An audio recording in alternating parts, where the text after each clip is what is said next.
It would seem that Brenton Thwaites has been around longer than a lot of people might think, since honestly he's done a bit that some folks might not know about.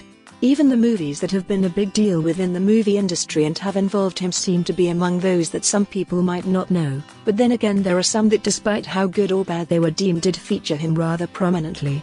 He does have a kind of boyish way about him that conveys nicely to the screen and is capable of making him seem a bit younger than he really is.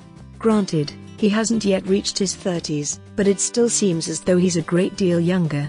With that being said, it's easy to think that he could be around for a good deal of time to come, since quite honestly he's still something of a building talent that can only get better from this point.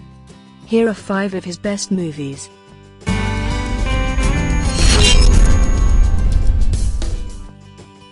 Number 5. Oculus.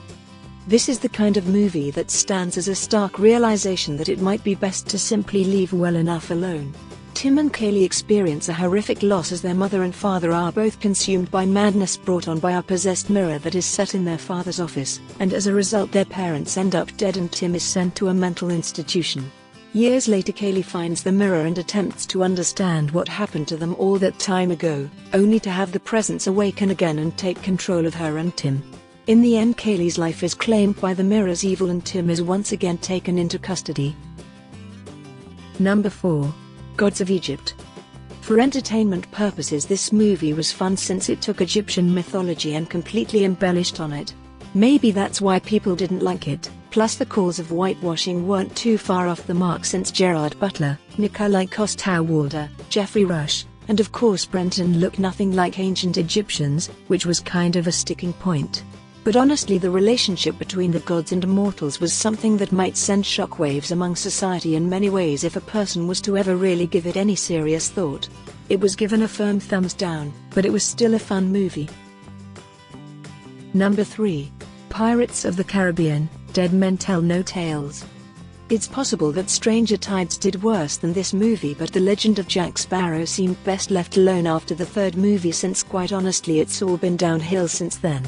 Even Brenton showing up as the son of Will Turner wasn't quite enough to pique the interest of a lot of dedicated fans, considering that he felt forced into this role somehow. That likely wasn't the case, but still, there was just too much forced humor in this movie despite the fact that it did have its moments. There was a certain power to this movie up until every curse ever made at sea was broken. Number 2. The Giver.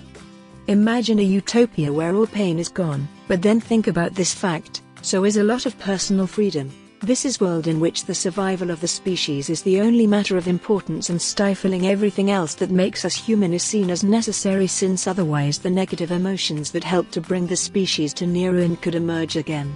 The funny thing we learn about being human in this movie is that for all the negative emotions and the possibilities they bring about, the positive parts of life are more than worth enduring whatever troubles might come, as they create a complete and complex existence that is quite simply the only way humans are meant to live. Number 1. Maleficent.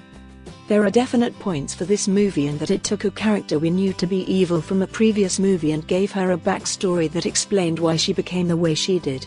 Yet even at her most evil in this movie, Maleficent was still something of a tragic character, since her motivations were to save her realm and to ensure that human beings were kept well away from her people.